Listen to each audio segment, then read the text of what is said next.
व्याख्यामुद्रां करसरसिजैः पुस्तकं शङ्खचक्रे बिभ्रद्भिन्नस्फटिकरुचिरे पुण्डरीके निषण्णः अम्लानश्रीरमृतविशदैरंशभिप्लावयन् मामाविर्भूयादनगमहिमा मानसे वागधीशः नमस्ते प्राणेश प्रणत विभवायामनिमगाः नमस्वामिन् रामप्रियतमनमन् गुरुगुण नमस्तुभ्यं भीमप्रभवतमकृष्णेष्ट भगवन्नम श्रीमन्मध्वप्रदिश सुदर्शन्नो जय जय श्रीगुरुभ्यो नमः नारायणं सुरगुरुं जगदेकनाथं भक्तप्रियं सकललोकनमस्कृतं च त्रैगुण्यवर्जितमजं विभुमाद्यमीशं वन्दे भवग्रम् अमरासुरसिद्धवन्द्यं नारायणं नमस्कृत्य नरं चैव नरोत्तमं देवीं सरस्वतीं व्यासं ततो जयमुदीरये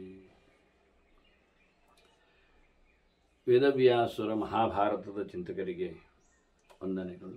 ಶಾಂತಿ ಪರ್ವದ 258ನೆಯ ಪ್ರವಚನ.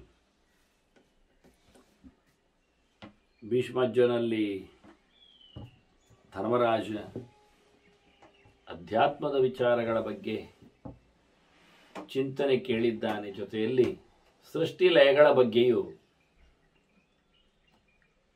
ಪ್ರಶ್ನಿಸಿದ್ದಾನೆ.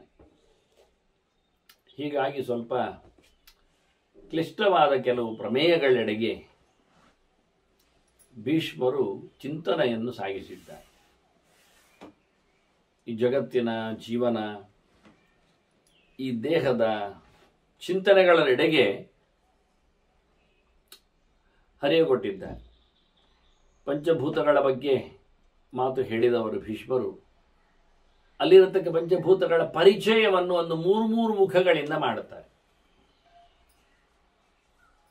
ನಮಗೆ ಪ್ರಧಾನವಾದದ್ದು ಜ್ಞಾನೇಂದ್ರಿಯಗಳಲ್ಲಿ ಕಿವಿ ಇದೆ. ಹಾಗಾಗಿ ಕಿವಿಯಲ್ಲಿ ಕೇಳುವ ವ್ಯವಸ್ಥೆ ಇದೆ, ಶಬ್ದ ಇದೆ. ಹಾಗೆ ಈ ಶಬ್ದಕ್ಕೆ ಬೇಕಾಗಿರತಕ್ಕ ಇಂದ್ರಿಯಗಳ ವ್ಯವಸ್ಥೆಗಳಿವೆ. ಒಂದು ದೃಷ್ಟಿಯಿಂದ ವೆಕೆಂಟ್ ಅಂದಾಗೆ ಖಾಲಿ ಜಾಗಗಳು ಬರುವ ಹಾಗೆ. ಹೀಗಾಗಿ ಶಬ್ದ ಶ್ರೋತ್ರಂ ತಥಾ ಖಾನಿ ತ್ರಯಂ ಆಕಾಶ ಸಂಭವಂ ಅಂತ. ಇದು ಆಕಾಶ ತತ್ವಕ್ಕೆ ಸಂಬಂಧಪಟ್ಟಂತೆ ಆಕಾಶದಲ್ಲಿರತಕ್ಕಂತಹ ಶಬ್ದವು, ಅದರ ಮಾತ್ರೆಯು, ಅದರ ಧರ್ಮವು, ಅದು ನಮ್ಮನ್ನು ಮಾತಾಡಿಸಬೇಕಾದ್ರೆ, ಕೇಳಬೇಕಾದ್ರೆ ನಮಗೆ ಬೇಕಾಗಿರತಕ್ಕಂಥ ಕಿವಿ ಇಂದ್ರಿಯವು, ಅದಕ್ಕೆ ಅವಕಾಶವು ಇಷ್ಟು ಬೇಕಾಗ್ತದೆ ಅಂತ. ಹೀಗೆ ವಾಯೋ ಸ್ಪರ್ಶ ತಥಾ ಚೇಷ್ಟ ತ್ವಗಜೈವ ಧೃತಯಮ ಸ್ಮೃತ. ಗಾಳಿಗಾಗುವಾಗ ಅದರಲ್ಲಿರತಕ್ಕಂಥ ಧರ್ಮ ಸ್ಪರ್ಶ, ಅದು ನಮಗೆ ಗೊತ್ತಾಗುವುದು ಚರ್ಮದಿಂದ. ತ್ವಕ್ ನಮ್ಮಲ್ಲಿದೆ, ಅದಕ್ಕೆ ಚೇಷ್ಟೆ ಬೇಕು.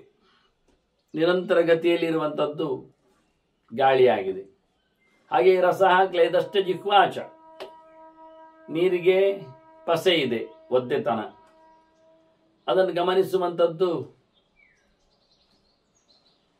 ನಾಲಿಗೆ, ಅದು ದ್ರವವಾಗಿರುವಂಥದ್ದು ನೀರು. ರಸ ಕ್ಲೇದಷ್ಟ ಜಿಹ್ವಾಚ ತ್ರಯ ಜಲಗುಣ ಮತ, ಇದು ನೀರಿನ ವ್ಯವಸ್ಥೆ.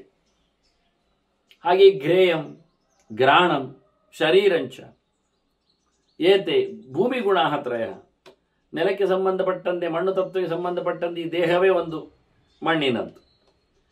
ಅದರಲ್ಲಿ ಮಣ್ಣಿನ ಅಸಾಧಾರಣವಾದ ಲಕ್ಷಣ ಗಂಧ, ಪರಿಮಳ, ಅಥವಾ ಏನೋ ವಾಸನೆ, ಏನೇ ಇರಲಿ ಗಂಧ. ಅದರೊಟ್ಟಿಗೆ ಅದನ್ನು ಮೂಸುವಂಥದ್ದು ಮೂಗು. ಇದಿಷ್ಟು ಅದರ ಸಮುದಾಯಗಳು. ಇನ್ನು ತೇಜಸ್ಸಿಗಾಗುವಾಗ ರೂಪಂ ಚಕ್ಷು ತಥಾ ಪಾಕ. ಪಾಕ ಅಂದರೆ ಬಿಸಿ ಮಾಡುವಂಥದ್ದು, ಬೇಯಿಸುವಂಥದ್ದು. ತ್ರಿವಿಧಂ ತೇಜ ಉಚ್ಯತೆ. ಇದನ್ನು ಗಮನಿಸುವಂಥದ್ದು, ಇದರಲ್ಲಿ ರೂಪ ಇದೆ, ಅಸಾಧಾರಣವಾದ ಲಕ್ಷಣ. ಅದನ್ನು ಗಮನಿಸುವಂಥದ್ದು ಕಣ್ಣು ಇದೆ. ಇದಿಷ್ಟು 5 ಭೂತಗಳಾದರೆ ಮಹಾಭೂತಾನಿ ಪಂಚೈವ ಷಷ್ಠಂತು ಮನ ಉಚ್ಯತೆ. 6ನೇದ್ದು ಮನಸ್ಸು ಅಲ್ಲಿದೆ. ಅಲ್ಲಿ 6ರಲ್ಲಿ ನಿಲ್ಲಿಲ್ಲ. ಸಪ್ತಮಿ ಬುದ್ಧಿರೀತ್ಯಾವು, 7ನೇದು ಮನಸ್ಸು, ಬುದ್ಧಿ, ಮನಸ್ಸಿನ ಆಶೀನದು. ಅರ್ಥ ಹೇಳುವ, ಏನು ಹೇಳುತ್ತಾರೆ ಬರುವ ಮಾತಿನಲ್ಲಿ ಭೀಷ್ಮರಲ್ಲಿ ಕೇಳುವ. ಕ್ಷೇತ್ರಜ್ಞ ಅಷ್ಟಮಃ, ಪುನಃ ಅಷ್ಟಮಃ. ಈ 7ನ್ನು ಇಟ್ಟುಕೊಂಡವನು, ಈ ದೇಹದಲ್ಲಿ ಇದು 7ರಲ್ಲಿ ಕೆಲಸ ಮಾಡಿಕೊಳ್ಳುವವನು, ಈ ಇಂದ್ರಿಯಗಳಿಂದ ಅನುಭವವನ್ನು ಪಡೆಯುವವನು ಅವನೆಂಟನೆಯ. ಚಕ್ಷು ಆಲೋಚನಾಯೈವ ಸಂಶಯಂ ಕುರುತೆ ಮನಃ. ಚಕ್ಷುಸ್ರಾದಿ ಇಂದ್ರಿಯಗಳು ಎಲ್ಲ ಅನುಭವವನ್ನು ಪಡಿತವೆ, ಜ್ಞಾನವನ್ನು ಕರುಣಿಸ್ತವೆ. ಕಣ್ಣು ರೂಪಜ್ಞಾನ ಕೊಟ್ಟಾಗಿ ಹೇಳಿದಾಗೆ, ಕಿವಿ ಶಬ್ದಜ್ಞಾನವನ್ನು ಕೊಡುವಂತೆ, ಮೂಗು ಗಂಧಜ್ಞಾನವನ್ನು ಕೊಡುತ್ತದೆ, ನಾಲಿಗೆ ರಸಜ್ಞಾನವನ್ನು ಕೊಡುತ್ತದೆ, ಚರ್ಮ ಸ್ಪರ್ಶಜ್ಞಾನವನ್ನು ಕೊಡುತ್ತದೆ. ಅದರಲ್ಲಿ ಲೆಕ್ಕಾಚಾರದಲ್ಲಿ ಹೆಚ್ಚು ಕಡಿಮೆಯನ್ನು ಮಾಡಿಕೊಳ್ಳುವುದು ಮನಸ್ಸು. ಸಂಶಯಂ ಕುರುತೆ ಮನಃ. ಮನಸ್ಸಿಗೆ ಯಾವತ್ತೂ ಸಂಶಯಗಳು ಮಾತ್ರ. ಬುದ್ಧಿ ಅಧ್ಯವಸಾನಾಯ. ತೀರ್ಮಾನ ಮಾಡಲಿಕ್ಕೆ ಬರುವಂಥದ್ದು ಬುದ್ಧಿ. ಹೀಗೆ ಮನಸ್ಸು ಮತ್ತು ಬುದ್ಧಿ, ಒಳ ಇಂದ್ರಿಯಗಳು ಸ್ವಲ್ಪ ಆಚೀಚೆ. ಒಂದರಲ್ಲಿ ಕನ್ಫ್ಯೂಸ್ ಸ್ಟೇಜ್, ಮತ್ತೊಂದರಲ್ಲಿ ಕನ್ವಿಕ್ಷನ್. ಹೀಗೆ ಎರಡು ರೀತಿಯಿಂದ ಹಂತ ಅದರದ್ದು. ಇದನ್ನು ನಡೆಸಿಕೊಡುವನು ಕ್ಷೇತ್ರಜ್ಞ ಸಾಕ್ಷಿವತ್ತು ಸ್ಥಿತ. ಆನಂತರ 8ನೇವನನ್ನು ಹೇಳಿದ್ದಲ್ಲ ನಾವು, ಕ್ಷೇತ್ರಜ್ಞ ಅಂತ. ಈ ಶರೀರವನ್ನು ತಾನು ಒಪ್ಪಿಕೊಂಡವ, ಅದರಲ್ಲಿ ನಡೆದು ನಿಂತವನು, ಅವನು ಅದಕ್ಕೆ ಸಾಕ್ಷಿ. ಏನಾಯಿತು ಅಂತ ಹೇಳಲಿಕ್ಕೆ, ಏನಾಗ್ತದೆ ಅಂತ. ಅಹಂ ಪ್ರತ್ಯಯ ವೇದ್ಯವನು. ಆ ಲೆಕ್ಕದಲ್ಲಿ ನಾನು ಅಂತ ಹೇಳಿಕೊಳ್ಳಿಕ್ಕೆ ಯೋಗ್ಯನಾಗ್ತಾನೆ. ಒಬ್ಬನಿಗೆ ಒಂದು ಮಗ್ಗಿ, ಟೇಬಲ್, ಪುಸ್ತಕ ಬೇಕಿತ್ತು. ಅಂಗಡಿ ಹೋಗ್ತಾನೆ. ಅವನ ಕೈಯಲ್ಲಿ 10 ರೂಪಾಯಿ ಕೊಟ್ಟು ಕಳಿಸಿದ್ದಾರೆ ತಗೊಳ್ಳಿಕ್ಕೆ. ಪುಸ್ತಕದ ಅಂಗಡಿ ಹೋದವ ಪುಸ್ತಕಗಳನ್ನು ನೋಡಿದ. ಅಲ್ಲಿ ಹರವಿಟ್ಟಿದ್ದಾರೆ ಎದುರಲ್ಲಿ. ಏನು ಬೇಕು ಅಂತ ಕೇಳೋ ಬದಲಿಗೆ ಅವನು ನೋಡ್ಲಿಕ್ಕೆ ಶುರು ಮಾಡಿದ ಅದನ್ನೇ. ಆಗ ಅವನಿಗೆ ಅನೇಕ ಹೊತ್ತಗೆಗಳು ಕಂಡವು. ಪದ್ಯದ ಪುಸ್ತಕಗಳು, ಲೆಟರ್ಸ್ ಪುಸ್ತಕಗಳು, ಏನೆಲ್ಲ ಕಂಡವು. ಮಗ್ಗಿ ಟೇಬಲ್ ಪುಸ್ತಕ ಕಂಡಿದ್ದ ಅವನಿಗೆ. ಆಗ ಅದರಲ್ಲಿ ತುಂಬ ವೆರೈಟಿಗಳು ಕಂಡವು. ಮತ್ತೆ ಸಣ್ಣದು ದೊಡ್ಡದು ಆಕಾರದಲ್ಲಿ. ಈಗ ಅವನಿಗೆ ಮನಸ್ಸು ಓಡ್ಲಿಕ್ಕೆ ಶುರುವಾಗಿದೆ. ಯಾವುದಾಗ್ಬೋದು, ಏನಾಗ್ಬೋದು. ದೊಡ್ಡ ಅಕ್ಷರ ಬರೆದದ್ದು ಉಂಟು, ಆ ಆ ಇ ಅಂತ. ಅದಕ್ಕೆ ಏನೋ ರೆಕ್ಕೆ ಪುಕ್ಕೆ ಎಲ್ಲ ಕೊಟ್ಟು ಅದನ್ನೇನೋ ಏನೇನೋ ಮಾಡಿದ್ದಾರೆ ಅವರು. ಆಕಾರ ವಿಕಾರಗಳಲ್ಲಿ ಅವನಿಗೆ ಏನೋ ಒಂದು ಚಿತ್ರದಲ್ಲಿ ತೋರಿಸಿಕೊಟ್ಟಿದ್ದಾರೆ. ಅಕ್ಷರ ನೋಡುವಾಗ ಅವನಿಗೆ ಅಕ್ಷರದಾಗಿ ಕಾಣ್ತಾ ಇಲ್ಲ, ಅದೆಲ್ಲ ಆಕಾರಗಳು ಕಾಣ್ತಾ ಇವೆ, ಪ್ರಾಣಿ ಪಕ್ಷಿಗಳು ಕಾಣ್ತಾ ಇವೆ. ಅವನಿಗೆ ಅದು ಬೇಕು ಕಂಡಿದೆ. ಅಷ್ಟೊತ್ತಿಗೆ ಮಗ್ಗಿ ಪುಸ್ತಕದಡಿಗೆ ಅವನಿಗೆ ಮನಸ್ಸಾಗಿದೆ. ಇನ್ನತ್ತೆ ಇಟ್ಟ ಪೆನ್ನು, ಪೆನ್ಸಿಲ್ ಇದನ್ನು ಕಾಣ್ತಾ ಇದ್ದಾನೆ. ಮನಸ್ಸು ಟೋಟಲಿ ಗೊಂದಲದಲ್ಲಿ ಕೂತಿದೆ ಈಗ. ಆಗ ಬುದ್ಧಿ ಹೇಳುತ್ತದೆ ಮಧ್ಯೆಯಲ್ಲಿ ಅವನದ್ದು, ಏಯ್ ಇವೆಲ್ಲ ನೋಡು ಆಯ್ತಲ್ಲ, ನೀನು ಬಂದದ್ದೀಗ ಮಗ್ಗಿಯನ್ನು, ಪುಸ್ತಕವನ್ನು ಪಡೀಲಿಕ್ಕೆ. ಉಳಿದ ಹತ್ತಿರೆಲ್ಲ ನಿನ್ನ ತಲೆ ಓಡಿಸುವುದು ಬೇಡ, ಅಲ್ಲಿಗೆ ಮುಚ್ಚಿ ಹಾಕಿಬಿಡು ಅಂತ ಹೇಳಿ ಬುದ್ಧಿ ಕೂಡಲೇ ಕಂಟ್ರೋಲ್ ಮಾಡ್ತದೆ. ಮನಸ್ಸನ್ನು ಸ್ವಲ್ಪ ಬಚಾವ್ ಮಾಡ್ತದೆ, ಎಚ್ಚರಿಸ್ತದೆ, ಬಡಿದು ಹಾಕ್ತದೆ. ಹಾಗೆ ವ್ಯಕ್ತಿ ಒಬ್ಬನೇ ಅವನಲ್ಲಿ ಮನಸ್ಸು ಪದರದಲ್ಲಿ ಆಗತಕ್ಕ ಕ್ರಿಯೆಗಳು, ಕೆಲಸಗಳು, ಯೋಚನೆಗಳು, ಥಾಟ್ ವೇವ್ಸ್ಗಳು, ಬುದ್ಧಿ ಅದನ್ನು ಓವರ್ಕಮ್ ಮಾಡಿ ಒಂದು ಕಡೆ ದಡ ಹಾಯಿಸುವ ವ್ಯವಸ್ಥೆಯಲ್ಲಿ ಕೂತದ್ದು ಬುದ್ಧಿ. ಅವನದ್ದೇ ಮಜಲುಗಳು. ಇದು ಯಾರು ಕೇಳಿದರೆ ಅವನೇ ಎರಡು ರೀತಿಯಲ್ಲಿ ಇದ್ದಾನೆ. ಮೊದಲು ಸಂಶಯ ಪಟ್ಟವನು ಅವನೇ, ಈಗ ತೀರ್ಮಾನಕ್ಕೆ ಬಂದವನು ಅವನೇ. ಕೊನೆಗೆ ಮಗ್ಗಿ ಪುಸ್ತಕ ಪಡೆಯಲಿಕ್ಕೆ ಹೋಗುವಾಗ ಅವನಿಗೆ ದೊಡ್ಡದು ಬೇಕು ಅನಿಸ್ತದೆ. ಆದರೆ ಅದು ದುಡ್ಡು 25 ಬರೆದಿದ್ದಾರೆ ಅವರು. ಇವನ ಕಿಸೆಯಲ್ಲಿ ಇರುವುದು 10 ರೂಪಾಯಿ ಮಾತ್ರ ಕೊಟ್ಟು ಕಳಿಸಿದ್ದು. 10ಕ್ಕೆ ಸರಿಯಾದ್ದು ಪಡಿಬೇಕು ಇವನು. ಮತ್ತೆ ಪುನಃ ಮಗ್ಗಿಯಲ್ಲಿಯೂ ಪಡಿಲಿಕ್ಕೆ ಹೋದಾಗಲೂ ಸಂಶಯ ಬಂದಾಗ ಮತ್ತೆ ಪುನಃ ಬುದ್ಧಿ ಹೇಳ್ತದೆ, ನಿನ್ನ ದುಡ್ಡು ಇಷ್ಟೇ ಹೇಳಿಕೊಂಡ ತೀರ್ಮಾನವನ್ನು ಕೊಡ್ತದೆ, ಇದೇ ತಗೊಳ್ಳಿಕ್ಕೆ ಅಂತ. ಹೀಗೆ ಅವ ಪಡೆದುಕೊಂಡೋದವ ಕೊನೆಗೆ ನಾನು ಇಲ್ಲಿ ಹೋಗಿ ಯಾವ್ಯಾವುದೋ ಹೊತ್ತೆಗಳನ್ನು ನೋಡ್ತಾ ಮಗ್ಗಿಯನ್ನೇ ಗಮನಿಸಿ ಅದರಲ್ಲಿಯೂ ಸಣ್ಣದನ್ನೇ ಆಯ್ಕೆ ಮಾಡಿದ್ದೇನೆ ಅಂತೇನು ಹೇಳಿಕೊಳ್ಳುತ್ತಾನೆ. ಅವನು ಅಹಂ ಪ್ರತ್ಯವೇದ್ಯನಾದ ಜೀವ. ನಾನೊಂದಲ್ಲಿ ಅಹಂಕಾರವನ್ನು ನಾನು ಪಡೆದುಕೊಂಡೆ, ನನಗೆ ಬೇಕಾದ್ದು ಅಂತ. ಹೀಗೆ ಸಾಮಾನ್ಯವಾಗಿ ಎಲ್ಲ ಕಡೆಯಲ್ಲಿಯೂ ಆಗತಕ್ಕಂತಹ ರೀತಿ ಇದು. ಹೀಗೆ ಕೆಲವರಿಗೆ ಸಂಶಯವನ್ನು ಬೇಗನೆ ನಿವೃತ್ತಿ ಮಾಡಿಕೊಡತಕ್ಕಂತಹ ಬುದ್ಧಿಯ ಟ್ರೈನಿಂಗ್ ಇರ್ತದೆ.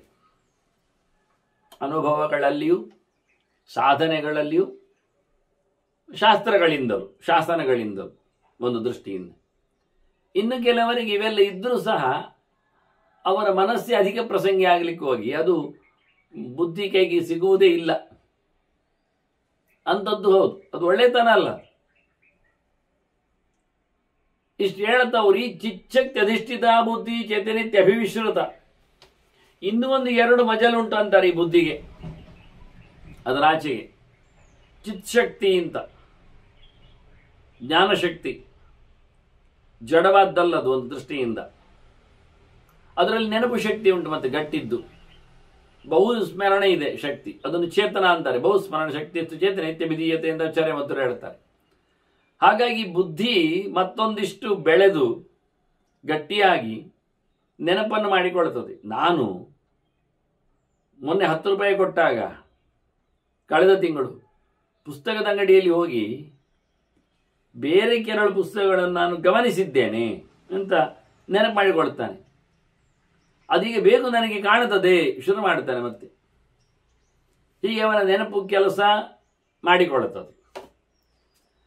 ಈ ಚೇತನಾನಂತರ ಜೀವ, ಚೇತನದ ಹತ್ತಿರದಲ್ಲಿ ಜೀವ ಇರುವುದು. ಈ ಜೀವ ಸ್ವಲ್ಪ ಹತ್ತಿರಕ್ಕೆ ಸಿಕ್ಕಿದೆ ನಮಗೆ. ಮನಸ್ಸು, ಬುದ್ಧಿ, ಅಹಂಕಾರ, ಚಿತ್ತ, ಚೇತನ ಅಂತ ಈ ನಡುವೆ ಅಹಂ ಇದೆಯಲ್ಲ, ಅದೇ ಒಂದು ದೃಷ್ಟಿಯಿಂದ ಚೇತನದ ಹತ್ತಿರ ಬಂದಿರತಕ್ಕಂತಹ ಜೀವ. ತದಾವೇತ್ತಿ ಚ ಲಕ್ಷ್ಯತೆ, ಅವನು ತಿಳ್ಕೊಳ್ಳುತ್ತಾನೆ, ಗಮನಿಸ್ತಾನೆ. ಹೀಗೆ ಅವನ ನಾವು ಗುರುತಿಸಲಿಕ್ಕೆ ಬರ್ತದೆ, ಎಲ್ಲಿದ್ದಾನೆ ಜೀವ ಅಂತ ಹೇಳಲಿಕ್ಕೆ ಬರ್ತದೆ ಎಚ್ಚರವಾಗಿರುವ ನೆಲೆಯಲ್ಲಿ. ಅವನು ಈ ದೇಹವನ್ನು ಪಡಿತಾನೋ ಬಿಡ್ತಾನೋ, ಈ ದೇಹದಲ್ಲಿ ಏನನ್ನಾದರೂ ಉಪಯೋಗಿಸಿಕೊಳ್ತಾನೋ ಉಪಯೋಗಿಸದೆ ಇಡ್ತಾನೋ, ಇಲ್ಲೇ ಜ್ಞಾನವನ್ನು ಸಂಪಾದನೆ ಮಾಡ್ತಾನೋ, ವೈರಾಗ್ಯವನ್ನು ತಾಳ್ತಾನೋ, ಭಕ್ತಿಯಲ್ಲಿಗೆ ಸಾಕ್ತಾನೋ, ಒಟ್ಟಾರೆ ಜೀವ ದೇಹದ ಜೊತೆಯಲ್ಲಿ ಏನೋ ಮಾಡುವುದು ಬಿಡುವುದು. ಕೆಲವೊಮ್ಮೆ ದೇಹವನ್ನೇ ಬಿಡುತ್ತಾನೆ, ದೇಹವನ್ನೇ ಪಡಿತಾನೆ, ಒಳ್ಳೆಯದು, ಸಾಧನೆ ಆಯ್ತು. ಅದನ್ನು ನೋ ಸೃಜನ್ ವಿಸೃಜಂಚೈವ ಶರೀರಂ ದೃಶ್ಯತೆ ತಮಃ ತಸ್ಮಿನ್ ಚೇತಃ ತಸ್ಮಿನ್ ಚೇತೋಪಲಬ್ಧಿಸ್ಯ. ಪರಮಚೇತನನಾದ ಭಗವಂತನು ಇಲ್ಲೇ ಇದ್ದಾನೆ. ನಿತ್ಯೋ ನಿತ್ಯಾನಾಂ ಚೇತನಶ್ಚೇತನಾನಾಂ ಅಂತ ಪರಮಚಿತ್ ಪರಮಾತ್ಮ ಒಳಗೆ ಇದ್ದಾನವನು. ದೇವರು ಅವನು ನಿತ್ಯ ಸಾಕ್ಷಿ, ಅವನು ಪೂರ್ಣ ಕ್ಷೇತ್ರಜ್ಞ. ಅವನಿಗೆ ಅಂದರೆ ಜೀವನಿಗೆ ಕತ್ತಲು, ದೇವರು ಕಾಣುವುದಿಲ್ಲ. ಅಜ್ಞಾನದ ಪರದೆ, ಹಾಗಾಗಿ ಕಾಣ್ತಾ ಇಲ್ಲ ಅವನಿಗೆ. ದೇವರ ಉಪಲಬ್ಧಿ ಇಲ್ಲ, ದೇವರು ಸಿಗುವುದಿಲ್ಲ. ಈ ಒಳಗಿರತಕ್ಕಂತಹ ಜೀವನಿಗೆ ಗಟ್ಟಿಯಾಗಿರತಕ್ಕ ಅಜ್ಞಾನ ಏನುಂಟು, ಇದು ದೇವರನ್ನೇ ಮುಚ್ಚಿಬಿಟ್ಟಿದೆ. ಈಗ ದೇವರು ಕಾಣದಂತೆ ಆಗಲಿಕ್ಕೆ ದೇವರನ್ನು ಮುಚ್ಚಿದೆ ಅಂದರೆ ದೇವರ ಮೈ ಮೇಲೆ ಬಿದ್ದುಕೊಂಡದ್ದಲ್ಲ. ಮುಚ್ಚಳ ನಾವು ಸೂರ್ಯಮಂಡಲದಲ್ಲಿ ಅವನು ಪ್ರಾರ್ಥನೆ ಮಾಡಿಕೊಂಡ ಹಾಗೆ, ಹಿರಣ್ಮಯೇನ ಪಾತ್ರೇಣ ತತ್ವಸ್ಯ ಅಪೀತ ಮುಖ ತತ್ವಂ ಭೂಷಣ ಭಾವರಣ ಸತ್ಯಧರ್ಮಾಯ ದೃಷ್ಟಯೇ. ನೋಡಲಿದ್ದೆ, ಸಾಧನೆ ಮಾಡಿಕೊಂಡು ಬಂದಿದ್ದೇನೆ, ನೀನಾಚೆ ನಿನ್ನ ಮುಖವಾಡವನ್ನು, ನಿನಗೆ ಹಾಕಿರತಕ್ಕ ಮುಚ್ಚಳವನ್ನು ನೀನಾಚೆ ಸರಿಸಬೇಕು. ದೇವರು ಮುಚ್ಚಳ ಸರಿಸಿದ್ರು, ನಮ್ಮ ಮುಚ್ಚಳ ಬಿಚ್ಚದಿದ್ರೆ ಏನು ಪ್ರಯೋಜನ? ಅದನ್ನೆಲ್ಲಿ ಬಹಳ ಚಂದವಾಗಿ ಹೇಳುತ್ತಾನೆ. ಇವನ ಅಜ್ಞಾನ ಏನಿದೆ ಬೇಡ ಬಿಡಿ, ಪರಮಾತ್ಮನ ಆಚ್ಛಾದಿಕೆಯನ್ನೇ ಇಟ್ಟುಕೊಳ್ಳುವ. ಆದ್ದರಿಂದ ಅದು ತಮಸ್ಸು ಅಂದರೆ ತಮೋಭಿಮಾನಿಯಾದ ದುರ್ಗೆ, ಅಜ್ಞಾನಕ್ಕೆ ಕಾರಣಲಾದವಳು.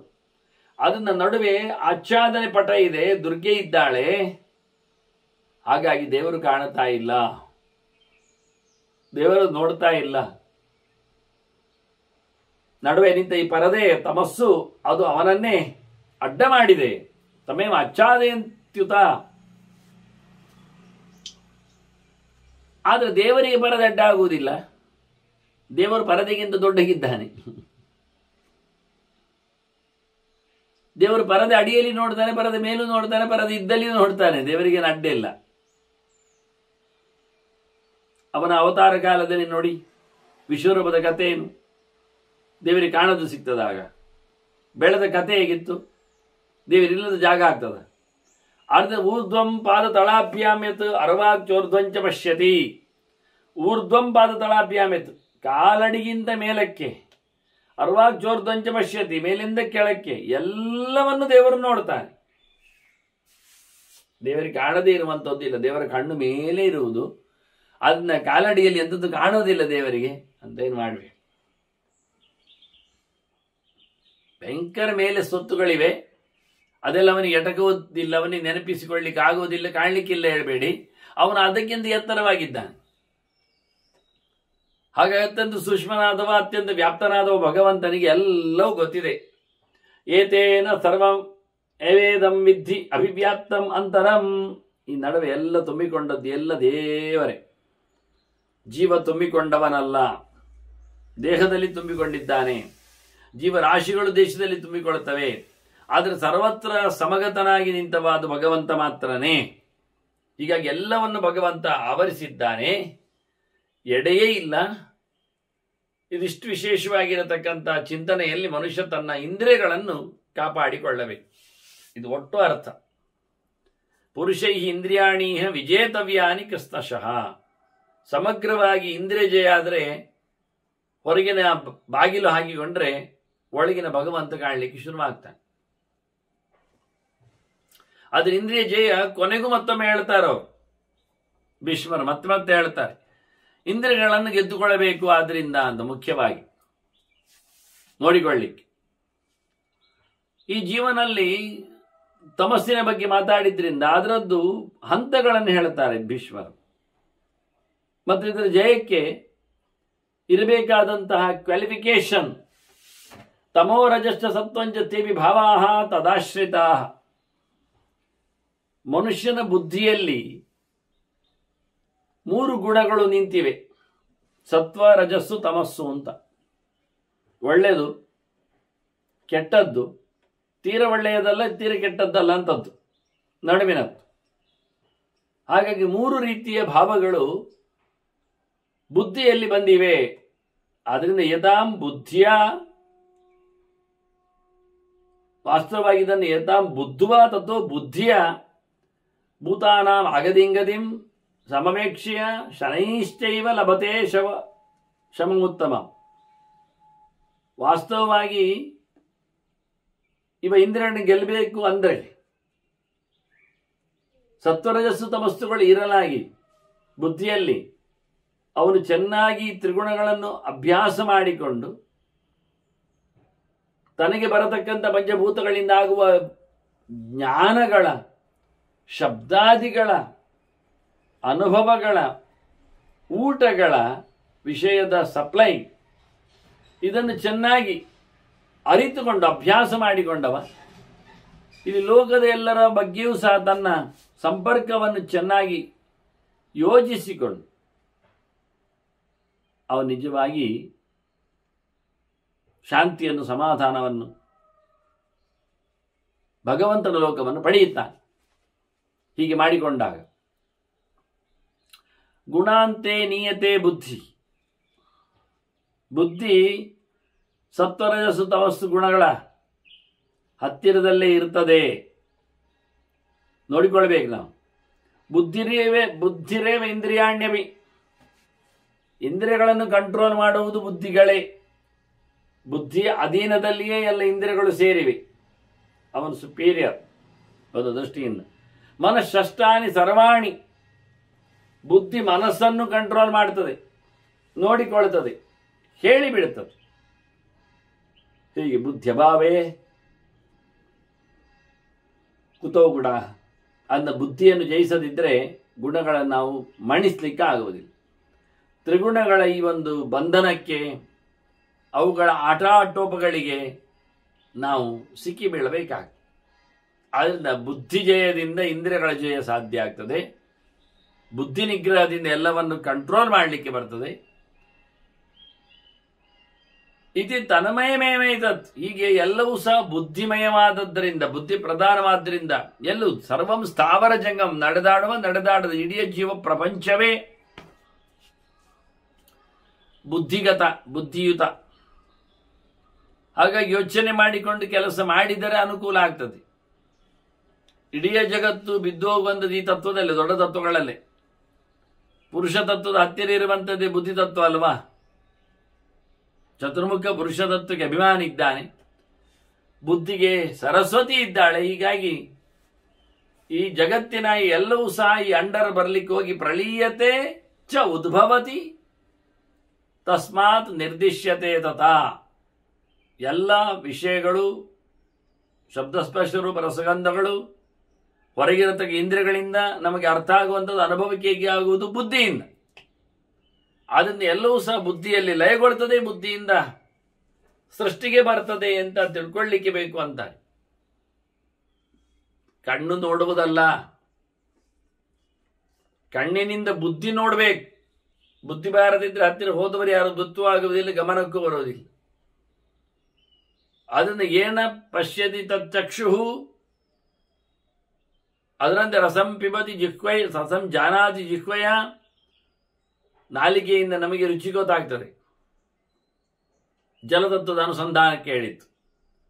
ಅಲ್ಲಿಯೂ ಬುದ್ಧಿಯಿಂದ ಗೊತ್ತಾಗುವುದಿಲ್ಲ. ಅದರಲ್ಲ ಸುಮ್ಮನೆ ನಾಲಿಗೆ ಹಾಕಿದ್ರೆ ಬುದ್ಧಿ ಎಚ್ಚರದಲ್ಲಿ ಇಲ್ಲದಿದ್ರೆ ಎಂತೊಂದು ನೀರು ಕುಡಿದಾಗ ಆಗ್ತದೆ. ಹಾಗೆ ಎಲ್ಲ ಇಂದ್ರಿಯಗಳ ಚೇಷ್ಟೆಗಳಲ್ಲಿ ಅದೇ ರೀತಿಯಾದಂತಹ ವ್ಯವಸ್ಥೆ ಇರುವುದಂತಾರೆ. ತ್ವಚಾ ಸ್ಪರ್ಶಯತೆ ಸ್ಪರ್ಶಂ, ಮುಟ್ಟುವ ಮೂಲಕ ಚರ್ಮದಿಂದಾಗಿ ಸ್ಪರ್ಶಜ್ಞಾನವನ್ನು ಪಡಿಲಿಕ್ಕಾಗ್ತದೆ. ಶೃಣೋತೆ ಶ್ರೋತ್ರ ಮುಚ್ಯತೆ, ಕೇಳುವಾಗಲೂ ಕೇಳಲಿಕ್ಕೆ ಕಿವಿ ಬರ್ತದೆ, ಕಿವಿಯ ಜೊತೆಯಲ್ಲಿ ಬುದ್ಧಿಯಿಂದಾಗಿ ಕೇಳುವಂಥದ್ದು. ಜಿಗ್ರತಿಗ್ರಾಣ ಮಿತ್ಯಾಹು, ಮೂಗಿದೆ, ಬುದ್ಧಿ ಇಲ್ಲದಿದ್ದರೆ ಮೂಸಿದ್ಲು ಪರಿಮಳ ವಾಸನೆ ಬರುವುದಿಲ್ಲ. ಬುದ್ಧಿ ಅಲ್ಲಿದ್ದರೆ ಊಟದಲ್ಲಿ ಏನಾಯಿತು ಒಂದು ಯೋಚನೆ ಬರ್ತದೆ, ಪರಿಮಳದ ಕತೆ ಇಲ್ಲಿ. ಪುಸ್ತಕದಲ್ಲಿದ್ದರೆ ಇಲ್ಲಿ ಯಾವ ರುಚಿಯೂ ಗೊತ್ತಾಗುವುದಿಲ್ಲ.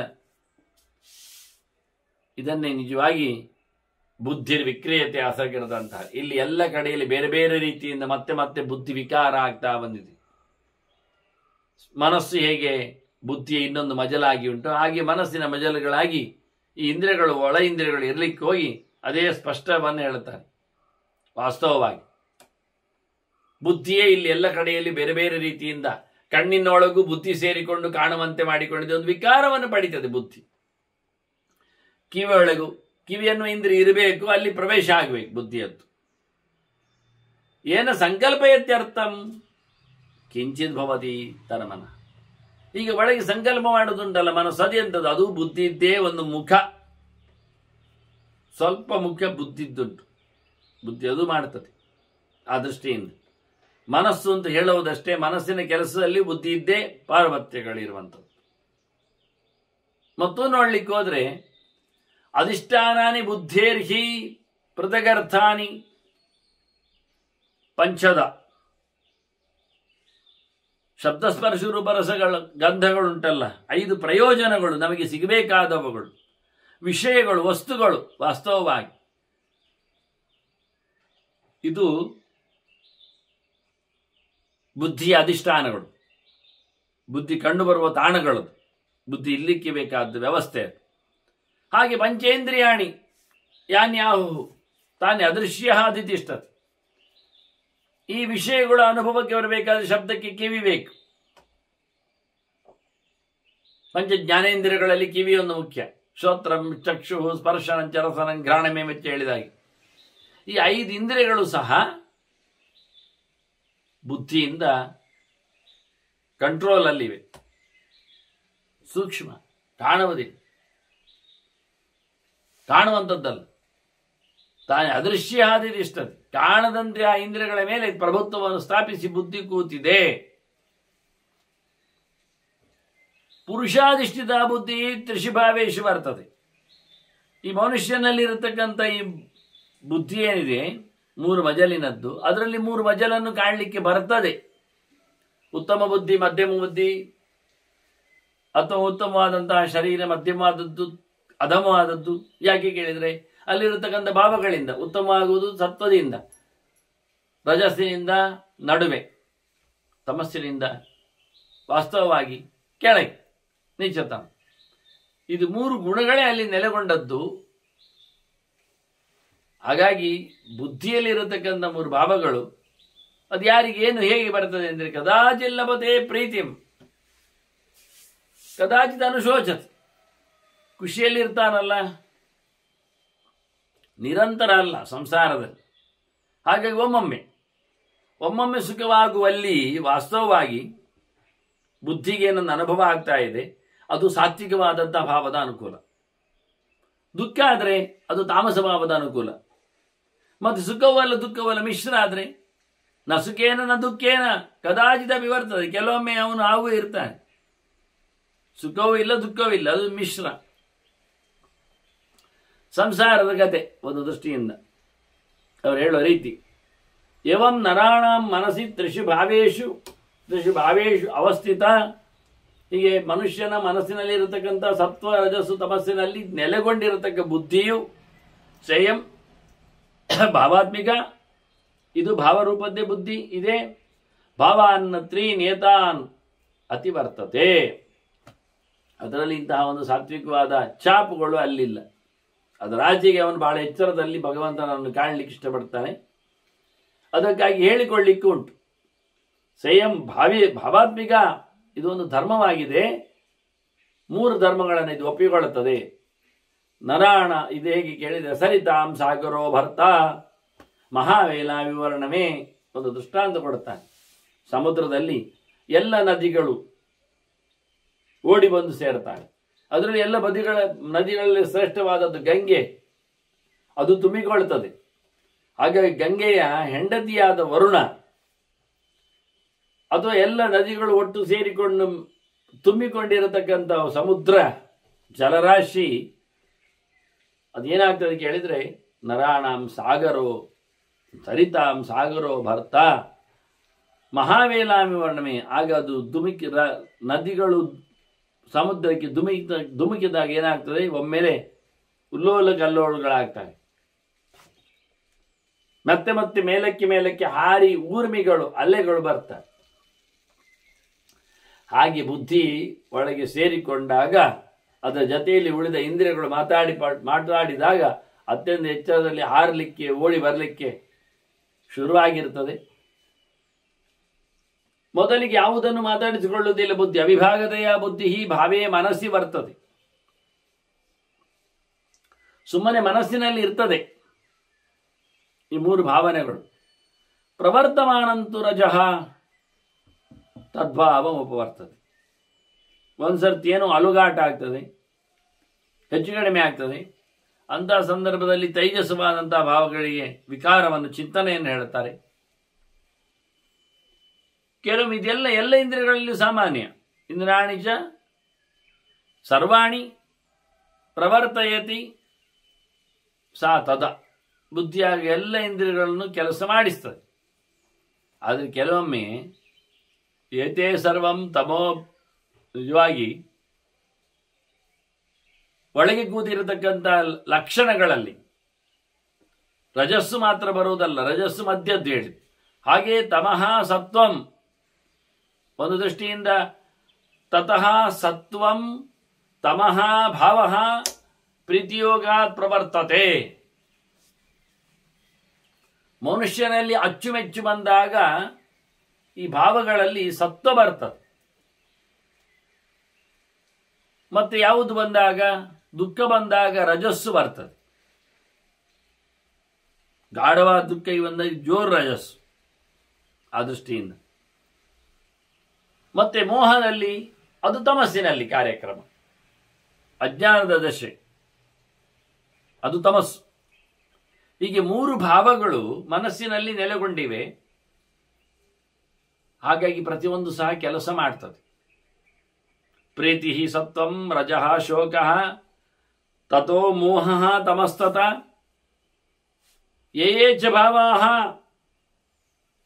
ಯಾವ ಭಾವಗಳು ಯಾವಾಗ ಹೊತ್ತಿನಲ್ಲಿ ಯಾರ್ಯಾರಿಗೆ ಏನೇನು ಕೆಲಸ ಮಾಡಿಸ್ತಾವೆ ಅದೆಲ್ಲವೂ ಇಲ್ಲಿ ಬುದ್ಧಿಯಿಂದಾಗಿ ನಿಧಾನಕ್ಕೆ ಕೆಲಸ ಮಾಡಲಿಕ್ಕೆ ಶುರುವಾಗ್ತದೆ. ಅದರ ದೃಷ್ಟಿಯಿಂದ 3ಗಳು ಸಹ ಇವೆ ಒಟ್ಟಿಗೆ ಸೇರಿಕೊಳ್ಳ. ಸರ್ವೇ ಶ್ವೇತೇಶು ವೈ ತ್ರಿಷು ಲೋಕೇಸ್ಮಿನ್. ಇಡೀ ಜನರಲ್ಲಿ 3 ಭಾವಗಳು ಸಾತ್ವಿಕ ರಾಜಸ ತಾಮಸಗಳು ಮಲೆ ಮಾಡಿವೆ. ಆದರೆ ಜೀವರ ಬಗ್ಗೆ ಹೇಳಲಿಕ್ಕೆ ಹೋಗ್ಲಿಕ್ಕೋಸ್ಕರ ಅವರು ದೊಡ್ಡ ಸಂಗತಿ ಮಾಡೋದು, ಜೀವರಲ್ಲಿಯೇ ಈ 3 ಬಗೆಗಳಿವೆ ಅಂತ. ಸಾತ್ವಿಕರು ರಾಜಸರು ತಾಮಸರು ಅಂತ ಜೀವಯೋಗ್ಯತೆ ಬಗ್ಗೆ ಉಲ್ಲೇಖ ಮಾಡಲಿಕ್ಕೆ, ಅವರಲ್ಲಿ ಯಾವ ರೀತಿಯಾದ ಗುಣವಂತಿ ಇರ್ತದಕ್ಕೆ ಅನುಗುಣವಾಗಿರತಕ್ಕಂಥ ಕ್ರಿಯೆಯನ್ನು ಹೊರಗಿಂದ ಕಾಣಲಿಕ್ಕೆ ಬರ್ತದೆ. ಸತ್ವ ಆಗಿದ್ದರೆ ಒಳ್ಳೆಯ ಕೆಲಸ ಮಾಡ್ತಾರೆ, ಪ್ರೀತಿಯಲ್ಲಿರ್ತಾರೆ, ಬೈಯುವುದಿಲ್ಲ, ಸಿಡುಕುವುದಿಲ್ಲ, ದ್ವೇಷ ಇಲ್ಲ.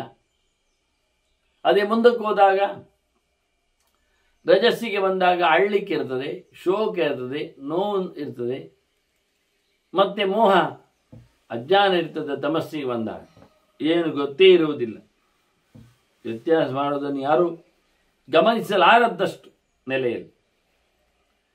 ಇತಿ ಬುದ್ಧಿಗತಿ ಸರ್ವಾಹ, ಇವೆಲ್ಲ ನಿಜವಾಗಿ ಬುದ್ಧಿಯ ವ್ಯವಸ್ಥೆ. ವ್ಯಾಖ್ಯಾತ ಅಥವಾ ಭಾರತ, ನನಗೆ ನಾನು ಬುದ್ಧಿಯ ಬಹಳ ಬಗೆಗಳನ್ನು ಉಲ್ಲೇಖ ಮಾಡಿದ್ದೇನೆ. ಮನುಷ್ಯನಲ್ಲಿ ಇರಬೇಕಾಗಿರತಕ್ಕಂತಹ ಏರುಪೇರುಗಳಲ್ಲಿ ಈ ಗುಣತ್ರಯದ ಬಗ್ಗೆ ಕೃಷ್ಣನ ಬಹಳಷ್ಟು ಮಾತನ್ನು ಉಲ್ಲೇಖ ಮಾಡಿದ್ದಾನೆ. ಊರ್ಧ್ವಂಗಚ್ಚಂತಿ ಸತ್ವಸ್ಥ ಅಂತ ಹೇಳಿಕೊಳ್ಳುವ ಮೂಲಕ ಲಕ್ಷಣಗಳನ್ನು ಹೇಳುತ್ತಾ ಸಾತ್ವಿಕರು ಅಂದ್ರೆ ಯಾರು. ಹಾಗಾಗಿ ಇಲ್ಲಿ ಹೇಳುವಾಗ ಯಾವುದೇ ವ್ಯಕ್ತಿಗಳ ಬಗ್ಗೆ ಹೇಳಲಿಕ್ಕೆ ಹೋಗಲಿಲ್ಲ, ದೇವತೆಗಳ ಬಗ್ಗೆ ಋಷಿಗಳ ಬಗ್ಗೆ ಹೇಳಿಕೊಳ್ಳದೆ ಕೃಷ್ಣ ಅದನ್ನೆಲ್ಲ ಗಮನಿಸಿದ್ದಾನೆ, ಬಹಳಷ್ಟು ಕೊಟ್ಟಿದ್ದಾನೆ. ಇಲ್ಲಿ ಪ್ರಪಂಚದ ವಿಶಾಲತೆಯನ್ನು ಉಲ್ಲೇಖ ಮಾಡುವ ಮೂಲಕ ಅಲ್ಲಿನ ಪಂಚಭೂತಗಳ ಜೊತೆಯಲ್ಲಿನ ಜೀವ ಅನುಭವವನ್ನು ತಂದುಕೊಡತಕ್ಕಂತಹ ಮನಸ್ಸು ಮತ್ತೆ ಬುದ್ಧಿಯನ್ನು ಹೇಳಿದ್ದಾರೆ. ಹೀಗಾಗಿ ಸಪ್ತ ವಿಚಾರಗಳೊಂದಿಗೆ ಈ ಚಿಂತನೆಯನ್ನು, ಇದಕ್ಕೆ ಮುಂದೆ ವಿಶೇಷವಾದ ಚಿಂತನೆಯಲ್ಲಿ ಜೀವನ ಅನುಭವದ ಬಗ್ಗೆ ಭೀಷ್ಮರು ಹೇಳುತ್ತಾರೆ. ಭೀಷ್ಮರು ಮೂರು ಗುಣಗಳ ಬಗ್ಗೆ ಹೇಳಿದ ಮೂರು ವಿಚಾರಗಳನ್ನು ಮುಂದೆ ಜೀವನ ಮತ್ತು ಭಗವಂತನ ಸಂಬಂಧದಲ್ಲಿ ಒಂದು ದೃಷ್ಟಿಯಿಂದ ಪ್ರೀತಿ, ಶೋಕ, ಮೋಹ ಎಂದು ಹೇಳಿಕೊಳ್ಳುವಾಗ ತ್ರಿವಿಧಾ ವೇದನಾ ಚೈವ ಸರ್ವಸತ್ವೇಷು ದೃಶ್ಯತೆ ಅಂತ. ಈ ಸಂವೇದನೆಗಳು ಮೂರು ಬಗೆಯದ್ದು ಗುಣತ್ರಯದಿಂದ ಸಂಬಂಧವಾಗಿರತಕ್ಕಂತಹ ಈ ಲಕ್ಷಣಗಳು ಅಥವಾ ಅವರ ಭಾವನೆಗಳು ಇದೆಲ್ಲ ಜೀವರಾಶಿಯಲ್ಲಿ ಕಾಣುತ್ತದೆ ಅಂತ. ಇದರ ವಿವರಣೆಯನ್ನು ಮುಂದೆ ಅನೇಕ ರೀತಿಯಲ್ಲಿ ಭೀಷ್ಮರೇ ಹೇಳುತ್ತಾನೆ. ಒಂದರಲ್ಲಿ ಸುಖಸ್ಪರ್ಶ ಸತ್ವಗುಣ ಅಂತಾರೆ. ಸತ್ವಗುಣದಲ್ಲಿ ಹೆಚ್ಚು ಸುಖದ ಸ್ಪರ್ಶತೆ ಇದೆ, ಸುಖದ ಸ್ಪರ್ಶ ಇದೆ, ಆನಂದ ಇದೆ. ಸುಮಾರಾಗಿ ಎಚ್ಚರದಲ್ಲಿ ಇದು ಅನುಭವಕ್ಕೆ ಬರುವಂಥದ್ದು. ಒಂದು ದೃಷ್ಟಿಯಿಂದ ಎಚ್ಚರವೇ, ಒಂದು ದೃಷ್ಟಿಯಿಂದ ಸುಖ ಅನಿಸ್ತದೆ. ಮತ್ತು ದುಃಖ ಸ್ಪರ್ಶ ಅದು ರಜೋಗುಣ ಅಂತಾರೆ. ದುಃಖದ ಸ್ಪರ್ಶ ಇರುವಲ್ಲಿ ಅದು ರಜೋಗುಣದ ಲಕ್ಷಣ ಅಂತ. ಆ ಲೆಕ್ಕದಲ್ಲಿ ಎಚ್ಚರ ತಪ್ಪಿದಾಗ ಕನಸು ಅಂತ ಅರ್ಥ. ಅಂದರೆ ಕನಸಿನ ಲೆಕ್ಕಾಚಾರದಲ್ಲಿ ವ್ಯವಹಾರವನ್ನು ನಡೆಸ್ತಾನೆ ಲೋಕದಲ್ಲಿ, ಏನೋ ಕನಸು ಕಾಣುತ್ತಾನೆ ಅಂತ ಹೇಳಿದ ಹಾಗೆ. ಹಾಗಾಗಿ ಎಚ್ಚರ ಪೂರ ತಪ್ಪಬೇಕಾಗಿಲ್ಲ, ಅವನು ಎಚ್ಚರದಲ್ಲಿದ್ದೇ ಕನಸು ಕಾಣುವ ರೀತಿಯಲ್ಲಿ ಅದು ದುಃಖವೇ ಆಗಿರುತ್ತದೆ. ಅದಕ್ಕಾಗಿ ಹಾರಾಟಗಳು, ಹೋರಾಟಗಳು, ವ್ಯಸನಗಳು, ಯೋಚನೆಗಳು, ಹೀಗಾಗಿ ಇದರಿಂದ ದುಃಖವನ್ನು ಪ್ರತ್ಯಕ್ಷವಾಗಿ ಅನುಭವಿಸ್ತಾನೆ. ಈ ಸತ್ವ ಮತ್ತು ರಜಸ್ಸು ಇದು ಎರಡು ಗುಣಗಳಿಂದ ಆಚೆಗೆ ತಮೋ ಗುಣದ ಒಂದು ದೃಷ್ಟಿಯಿಂದ ನಿದ್ರೆಗೆ ಹೋಗುವಂಥದ್ದು. ನಿದ್ರೆ ಅಂತ ಅಲ್ಲದಿದ್ರೂ ವೇಸ್ಟ್ ಆಫ್ ದ ಟೈಮ್ ಅಂತ, ಸಮಯವನ್ನು ಹಾಳು ಮಾಡುವ ರೀತಿಯಲ್ಲಿ. ತಮೋ ಗುಣೇನ ಸಂಯುಕ್ತವು ಭವತಃ ಅವ್ಯಾವಹಾರಿಕವು. ಈ ಸತ್ವರಜಸ್ಸು ಎರಡು ಸೇರಿಕೊಂಡಿದ್ದರೂ ತಮೋ ಗುಣದ ಪ್ರಭಾವಕ್ಕೆ ಒಳಗಾಗಿ ಬಿಟ್ರೆ ಅದು ಕೆಲಸಕ್ಕೆ ಬರುವುದಿಲ್ಲ, ಭ್ರಮೆಯನ್ನು ತರಿಸ್ತದೆ. ಸುಖದ ಭ್ರಮೆ, ಆ ದುಃಖವನ್ನು ಸುಖ ಅಂತ ಭ್ರಮಿಸ್ತಾನೆ, ಸುಖವನ್ನು ದುಃಖವನ್ನಾಗಿಸಿಕೊಳ್ಳುತ್ತಾನೆ.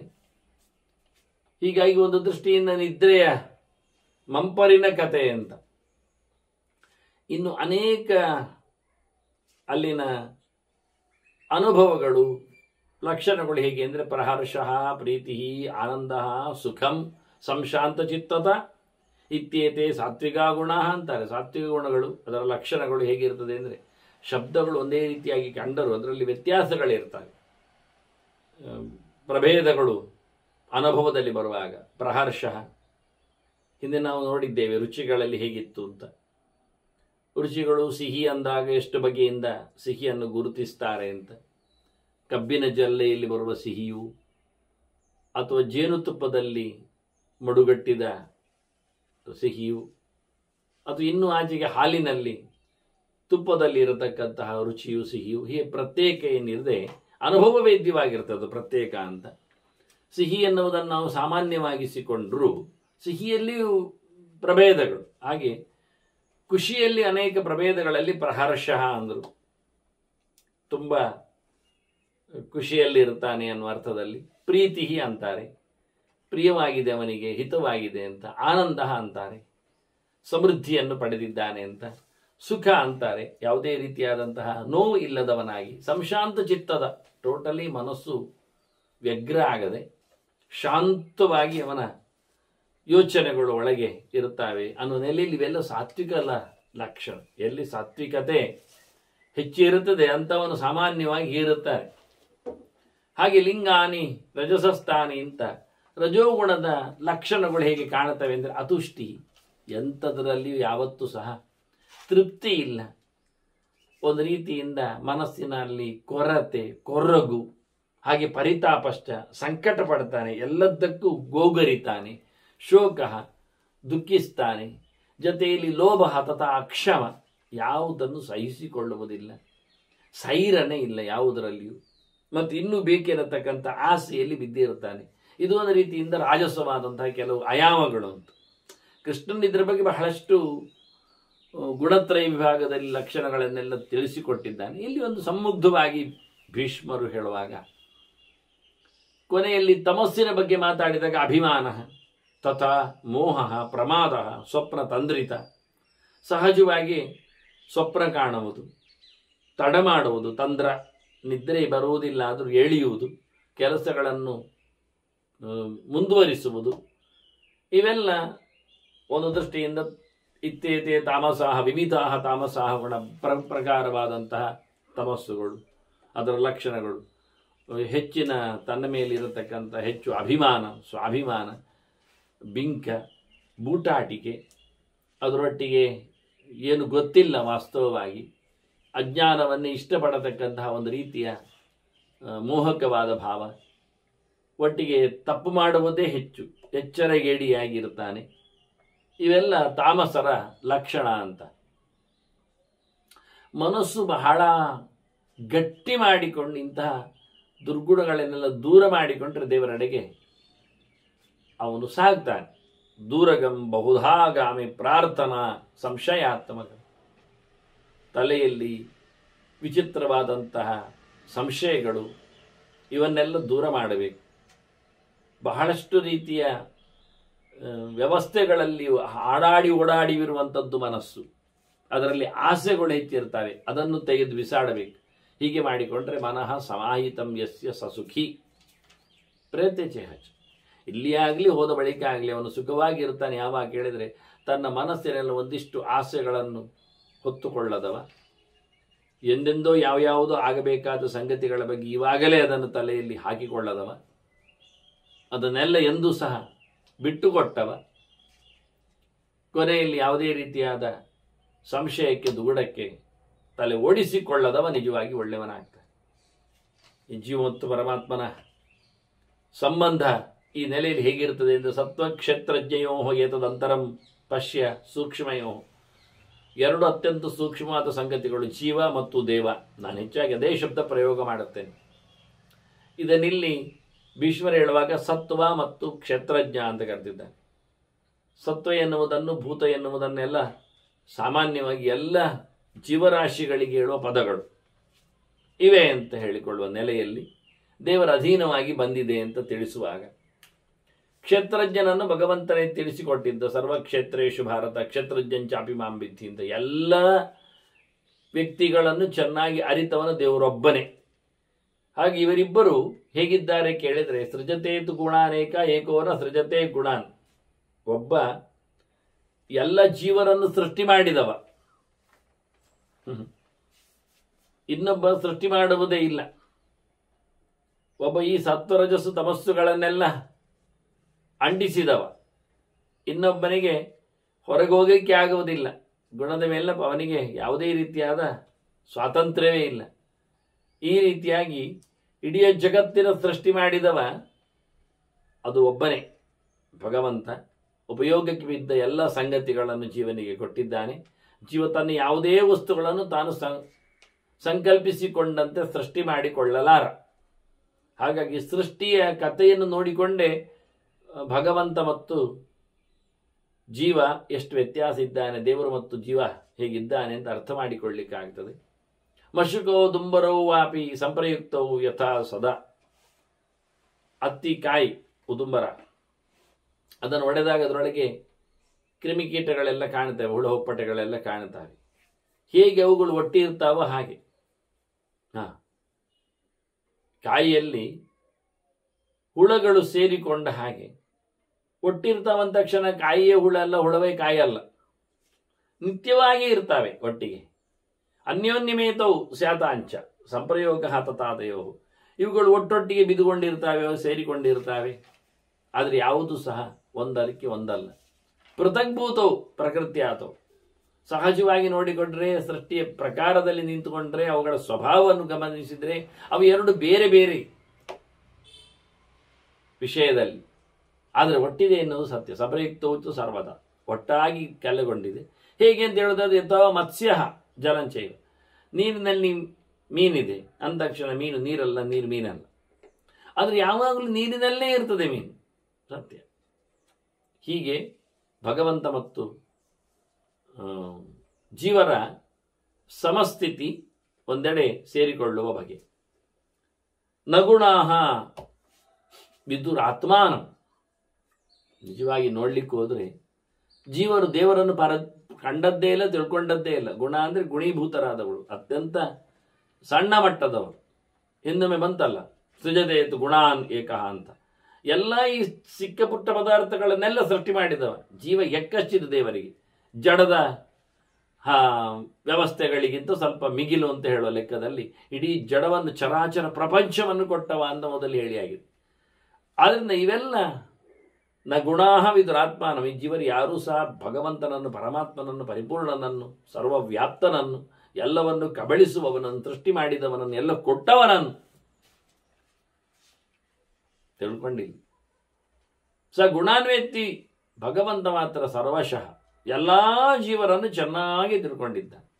ಅವರ ಏರುಪೇರುಗಳನ್ನು, ಅವರ ಸಾಧನೆಗಳನ್ನು, ಅವರ ಕರ್ಮಗಳನ್ನು, ಅವರ ಯೋಗ್ಯತೆ, ಇವೆಲ್ಲವನ್ನು ಭಗವಂತ ತಿಳ್ಕೊಂಡಿದ್ದ. ಪರಿದ್ರಷ್ಟ ತಿಳ್ಕೊಂಡಿದ್ದಾನೆ, ನೋಡ್ತಾನೆ. ಪರಿದ್ರಷ್ಟ ಗುಣಾನಾಂಸ ಸಂಸೃಷ್ಟಾನ್ ಮನ್ಯತೆ ತತ. ಸೃಷ್ಟಿಯಾದವರ ಎಲ್ಲರನ್ನು ಸಹ ಚೆನ್ನಾಗಿ ಅವಬೋಧದಲ್ಲಿ, ಎಚ್ಚರದಲ್ಲಿ ಅವರನ್ನು ಗಮನಿಸಿದ್ದಾನೆ. ಹಾಗಾಗಿ ಪರಿತಃ ಸರ್ವತ್ರ ಸರ್ವದಾ ಜೀವರನ್ನು ಎಲ್ಲ ಹಂತದಲ್ಲಿ, ಸೃಜ್ಯ ಅವಸ್ಥೆಯಲ್ಲಿಯೂ, ಸೃಷ್ಟಿ ತಂತ್ರದಲ್ಲಿಯೂ, ಸಂಹಾರದ ನಂತರದಲ್ಲಿಯೂ, ಮೋಕ್ಷದಲ್ಲಿಯೂ, ಎಲ್ಲೆಡೆಯೂ ಸಹ ಎಲ್ಲ ಜೀವರನ್ನು ಸಹ ಬಹಳ ಸ್ಪಷ್ಟವಾಗಿ ಕಾಣುವವನು, ತಿಳಿದಿರುವವನು, ತಂದಿರುವವನು, ಫಲಾದಿಗಳನ್ನು ನೀಡುವವನು ಅವನು ಭಗವಂತನಿದ್ದಾನೆ. ಅವನೇ ಪರಮಾತ್ಮ ಅಂತ ಅನಿಸಿಕೊಳ್ಳುತ್ತೆ. ನಮ್ಮ ಯಾವುದೇ ಇಂದ್ರಿಯಗಳಿಗೆ ಅವನು ಗೋಚರ ಆಗುವುದಿಲ್ಲ. ಇಂದ್ರಿಯೈಸ್ತು ಪ್ರದೀಪಾರ್ಥಂ ಕುರುತೆ ಬುದ್ಧಿ ಸಪ್ತಮೈ. ಜೀವ ಕಣ್ಣು, ಕಿವಿ, ಮೂಗು, ಕೈ ಆಯ್ತಲ್ಲ, ಇದೆಲ್ಲ ಹೊರಗಿನ ಜ್ಞಾನೇಂದ್ರಿಯಗಳು. ಇದರಿಂದ ದೇವರನ್ನು ಪಡೀಲಿಕ್ಕೆ ಆಗಲಿಲ್ಲ. ಅದರಿಂದ ಮನಸ್ಸನ್ನು, ಬುದ್ಧಿಯನ್ನು ಒಳಗಿಟ್ಟ ಎರಡು ಜತೆಗಾರರನ್ನು ಸೇರಿಕೊಂಡು ಪ್ರಯತ್ನಿಸ್ತಾನೆ, ಆಗುವುದಿಲ್ಲ. ನಿರ್ವಿಚೇಷ್ಟೈ ಅಜಾನದ್ಭಿ. ಇವುಗಳಿಗೆ ಒಂದು ಚೂರು ಪರಿಚಯ ಇಲ್ಲ. ಕಣ್ಣಿಗೆ ಪರಿಚಯ ಇರುವುದು ರೂಪವುಳ್ಳಂತಹ ವಸ್ತುಗಳ ಮೇಲೆ. ಅಂದರೆ ಒಂದು ದೃಷ್ಟಿಯಿಂದ ತೇಜಸ್ಸು, ಅಗ್ನಿ, ದೇವರದರ ಆಚೆ ಇದ್ದಾನೆ. ಇನ್ನು ಕಿವಿಗೆ ಗೊತ್ತಾಗುವಂಥದ್ದು ಶಬ್ದ, ಅದು ಆಕಾಶ ಲಕ್ಷಣ ಆಯಿತು. ದೇವರ ಹಾಗಲ್ಲ, ಭೌತವಾದ ಆಕಾಶದಂತೆ ಅಲ್ಲ. ಮೂಗಿಗೆ ಗಂಧದ ಬಗ್ಗೆ ಗೊತ್ತಾಗ್ತದೆ, ಅದು ಭೂಮಿನಿಷ್ಠವಾದ ಗುಣ. ಹಾಗಾಗಿ ಭಗವಂತ ಈ ನೆಲದಂತೆ, ಮಣ್ಣಿನಂತೆ ಅಲ್ಲ, ಅದರ ಆಚೆಗೆ ಅಪ್ರಾಕೃತ. ಹಾಗೆ ನಾಲಿಗೆ ಗೊತ್ತಾಗುವುದು ರುಚಿ, ರಸ, ನೀರಿನ ಕತೆ. ನೀರು ದೇವರು ಅಲ್ಲ. ಹೀಗೆ ಇನ್ನು ಮುಟ್ಟಿಕೊಂಡು ಅರ್ಥ ಆಗುವಂಥದ್ದು ಗಾಳಿ, ದೇವರು ಗಾಳಿಯೂ ಅಲ್ಲಲ್ಲ. ಹಾಗಾಗಿ ನಮ್ಮ ಈ ಭೌತವಾದ, ಪ್ರಾಕೃತವಾದ ಜ್ಞಾನದ ಇಂದ್ರಿಯಗಳಿಗೆ ಭಗವಂತನ ಅರಿವು ಆಗುವುದಿಲ್ಲ. ಇನ್ನು ಮನಸ್ಸು, ಯಥೋ ವಾಚೋ ನಿಮರ್ತಂದೆ ಅಪ್ರಾಪ್ಯ ಮನಸಾ ಸಹ, ಸಂಕಲ್ಪ ಮಾಡುವಂಥದ್ದು. ಸಂಕಲ್ಪಿಸಿದ ತಕ್ಷಣ ಭಗವಂತ ಆಗಿರುವುದಿಲ್ಲ. ಹಾಗಾಗಿ ಇವುಗಳಿಗೆಲ್ಲ ಸಿಗಲಾರದವನು, ಇವುಗಳು ತಿಳ್ಕೊಂಡಿಲ್ಲ ಅವನನ್ನು. ಹಾಗಿರುವಾಗ ಭಗವಂತ ಅವನು ದೀಪದ ಹಾಗೆ, ಪರಮಾತ್ಮ ಪ್ರದೀಪವತ್, ಶುದ್ಧವಾದ ಜ್ಯೋತಿಸ್ವರೂಪರ ಭಗವಂತ. ಹೃದಯದಲ್ಲಿ ನೆಲೆಗೊಂಡವನು. ಮುಂದೆ ಹೇಳುತ್ತಾರೆ ಅವರು ಭೀಷ್ಮರು ತಿಳಿಯುವುದು ಹೇಗೆ ಅಂತ ಹೇಳುವಾಗ, ಸೃಜತೆ ಹಿ ಗುಣಾನ್ ಸತ್ವಂ ಕ್ಷೇತ್ರಜ್ಞ ಪರಿಪಶ್ಯತಿ. ಅವನು ಜೀವರನ್ನು ಸೃಷ್ಟಿ ಮಾಡುತ್ತಾನೆ, ಜೀವರಲ್ಲಿ ಸತ್ವರಜಸ್ಸು ತಮಸ್ಸುಗಳನ್ನು ಸೃಷ್ಟಿ ಮಾಡಿರ್ತಾನೆ. ಇಡೀ ಜೀವರಾಶಿಗಳು ಅವನ ಕೈಯಲ್ಲಿವೆ. 3 ಪ್ರಭೇದದ ಜೀವರಾಶಿಗಳು, ಸಾತ್ವಿಕರು, ರಾಜಸರು, ತಾಮಸರು ಅಂತ. ಇವನ್ನೆಲ್ಲ ಚೆನ್ನಾಗಿ ಭಗವಂತ ನೋಡ್ತಾ ಇದ್ದಾನೆ. ಸಂಪ್ರಯೋಗ ತಯೋರೇಶ ಸರ್ವಕ್ಷೇತ್ರಜ್ಞಯೋ ಧ್ರುವ. ಇವರೀರ್ವರ ಸಂಬಂಧ ಎನ್ನುವುದುಂಟಲ್ಲ, ಒಟ್ಟಾಗಿರುವಂಥದ್ದು ಅಂತ, ಅದು ಸಾರ್ವಕಾಲಿಕವಾದಂತಹ ಸತ್ಯ ಅಂತಾರೆ. ಮೋಕ್ಷದಲ್ಲಿ ದ್ವಾಸುಪರ್ಣಾಸ ಯುಜಾಸ ಕಾಯ ಸಮಾನಂ ವೃಕ್ಷಂ ಪರಿಷಸ್ವ ಜಾತೆ ತಯೋರನ್ಯ ಪಿಪ್ಪಲಂ ಸ್ವಾದ್ವತ್ತಿ ಅನಷ್ಟನನ್ಯ ಅಭಿಚಾಕಶೀತಿ ಅಂತ ಸ್ವತಂತ್ರವಾಗಿ ಭಗವಂತ ಆನಂದದ ಭೋಗವನ್ನು ಮಾಡುವುದರಿಂದ ಭಗವದಾಯತ್ತವಾದಂತಹ ಆನಂದದ ಅನುಭವ ಭೋಗ ಎನ್ನುವುದು ಜೀವನಿಗೆ ಮೋಕ್ಷದಲ್ಲಿ ಇರಲಾಗಿ ಒಟ್ಟಿಗೆ ಇರತಕ್ಕ ಈ ಸಂಗತಿಗಳು ಯಾವತ್ತೂ ಪರತಂತ್ರವಾಗಿ ಇರುತ್ತದೆ ಜೀವ.